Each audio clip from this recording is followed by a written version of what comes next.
21 юли. 3 събития, една и съща дата и едно усещане, че зад всичко това стои нещо повече от обикновено съвпадение.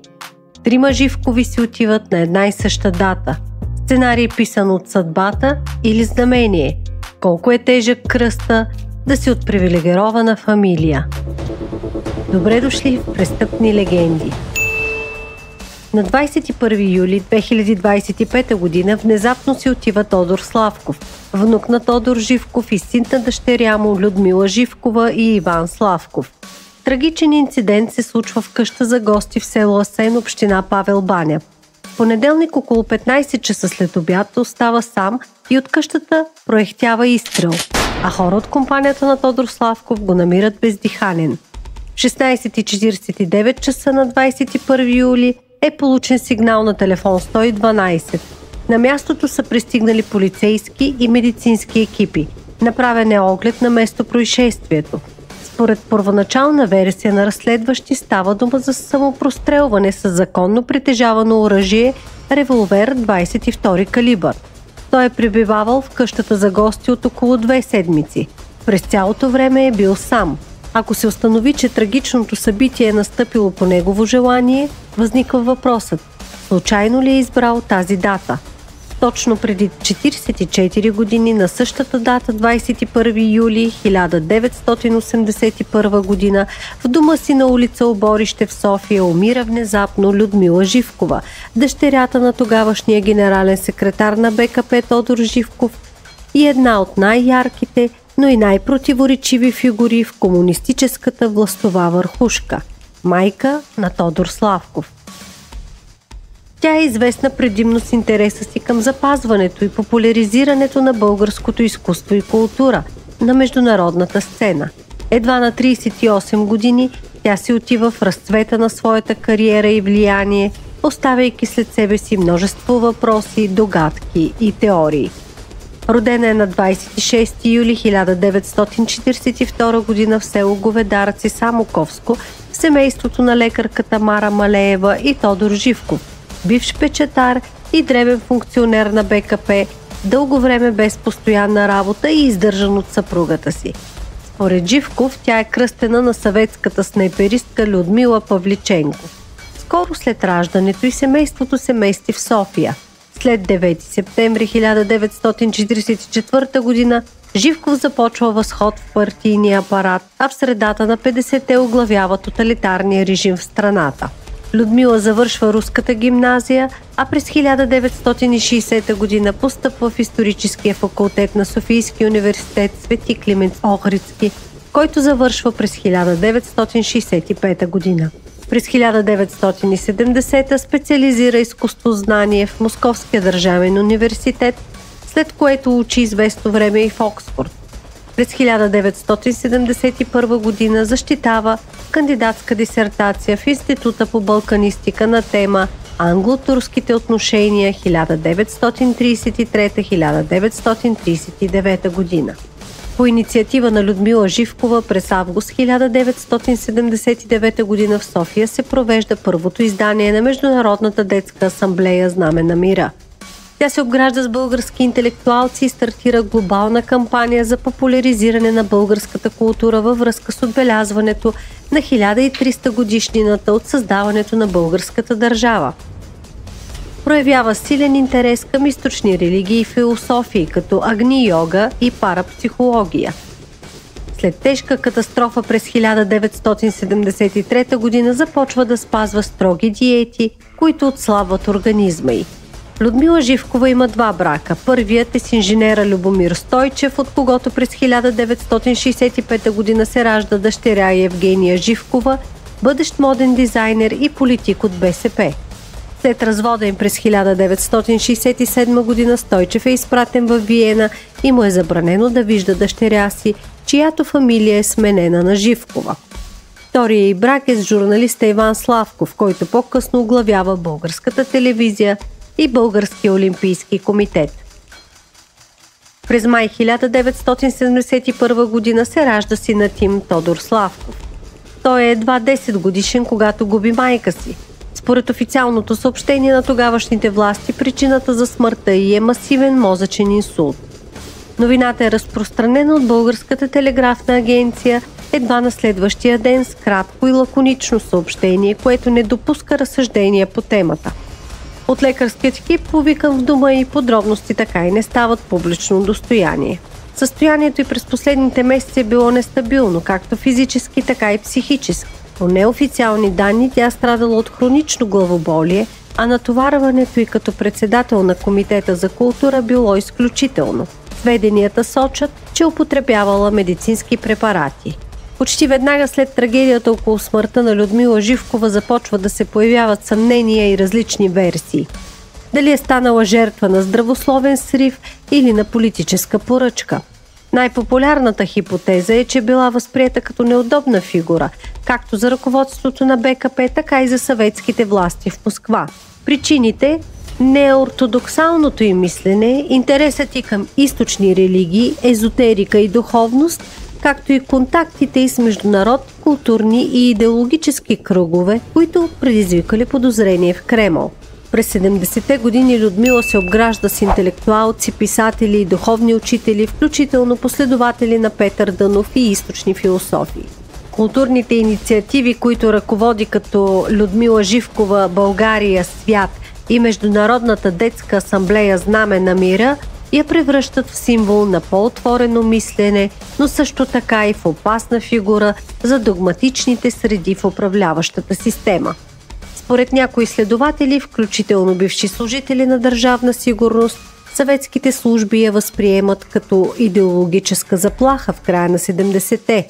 Нейната самостоятелност и опитите й да прокара културна политика, независима от Москва, биха могли да отслабят влиянието на СССР в България. Има твърдение, че вечерта на 21 юли 1981 година Людмила е била в добро настроение, разговаряла е по телефона и е планирала следващия ден. Малко по-късно е открита мъртва. Въпреки множеството въпросителни, нито тогава, нито след промените от 1989 година е проведено независимо разследване. Архивите на Държавна сигурност по темата или липсват, или остават недостъпни. Тялото й е кремирано, което изключва възможност за по-късна експертиза. Известно е, че баща й Тодор Живков до последно отказва да приеме официалната версия. По думите на хората от близкото му обкръжение, той е вярвал, че дъщеря му може да е била премахната, било от българските служби, било с мълчаливото съгласие на Москва.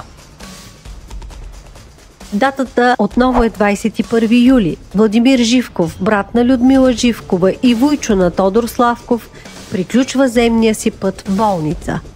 Владимир Живков е роден на 5 юни 1952 година в София. Кръстен е на Владимир Илич Ленин, вожда на световния пролетариат. Въпреки строгото възпитание от майка му Мара Малеева, расте буен и неорганизиран, поради което родителите му го изпращат в Суворовското училище за дисциплина. По-късно завършва 35-та гимназия с преподаване на руски и право в Софийския университет. Член е на БКП от 1971 година и по време на следването си е избран в градския комитет на ДКМС. Отбива военната си служба в школата за запасни офицери в Плевен. След смъртта на майка си се отдава на активен социален живот, известен с веселите компании около него. През 1980 година започва работа в Института по държавата и правото към БАН, а през 1981 година защитава дисертация на тема правна оценка на Нюрнбергския процес. Жени се 2 пъти. Първата му съпруга е плевенчанката Маруся Мирчевска. Кум на сватбата е Георги Йорданов, член на Политбюро. Развеждат се през 1982 година, като синът им Тодор първоначално остава при него. След 1989 година Маруся го взима със себе си в Москва. По неофициална информация живее в САЩ и се занимава с кино. През 1989 година Владимир сключва брак с Валентина Танчева, икономист и журналист. Двамата се запознават във вестник Знаме на мира.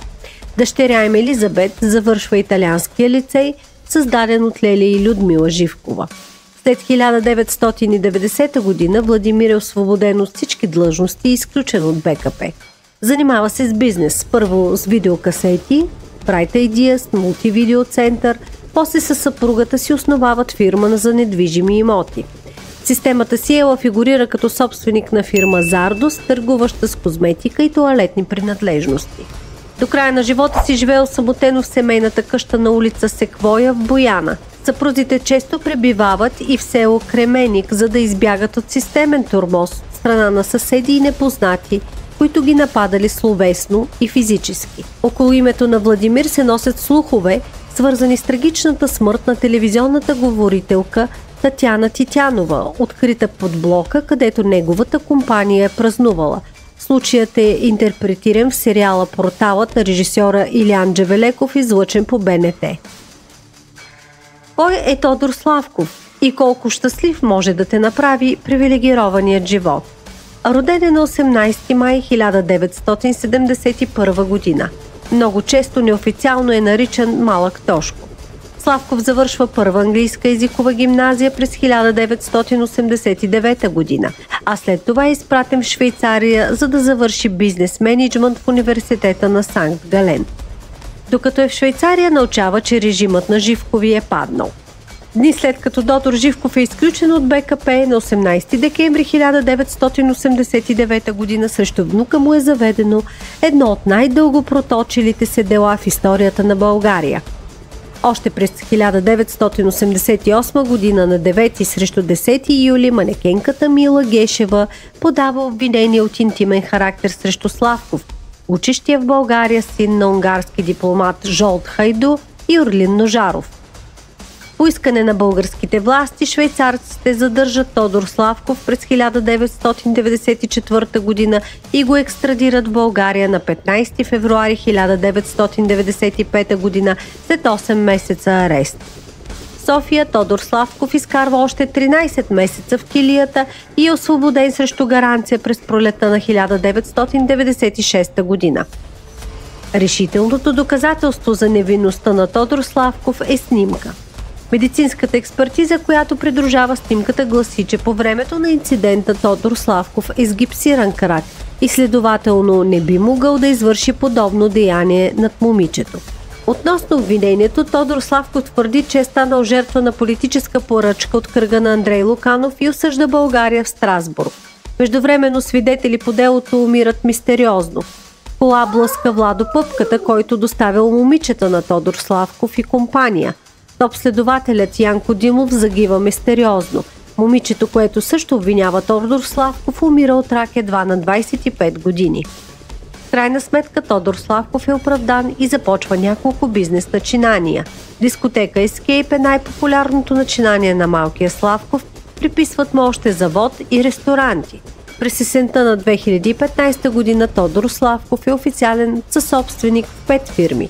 Той притежава около 10% от акциите на Стройпроект Трейдинг, фирма, която притежава лиценз за търговия с оръжие. Чрез фирмата LTH Group Тодор Славков държи и 80% от оръжейния завод Български Бергман в Търговище. До 10 ноември 1989 година предприятието е единственото на Балканите, което може да произвежда гетинаксови тръби.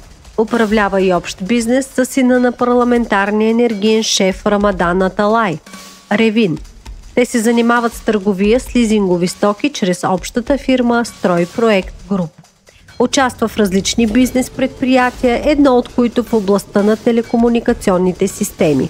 Управлява и кокошарник за щастливи кокошки близо до Пещера, който по данни е създаден през 1998 година и се държи от братята Иван и Стоян Ангелови. На общинските избори през 2015 година неуспешно се кандидатира за общински съветник в София от партията Напред България. Участва и печели реалити формата Big Brother All Stars 3. Тодор Славков беше като магнит за жените. Сред завоеванията му са топ манекенки, ТВ водещи. Има дъщеря Катерина, която наскоро изпраща като абитуриентка. Бунтар, душата на компанията, верен другар, човек с богата обща култура, оптимист. Един ярък и противоречив образ на прехода, наследник на цяла епоха, който така и не се вписва напълно в следващата, но оставя в нея своя отличителен белег.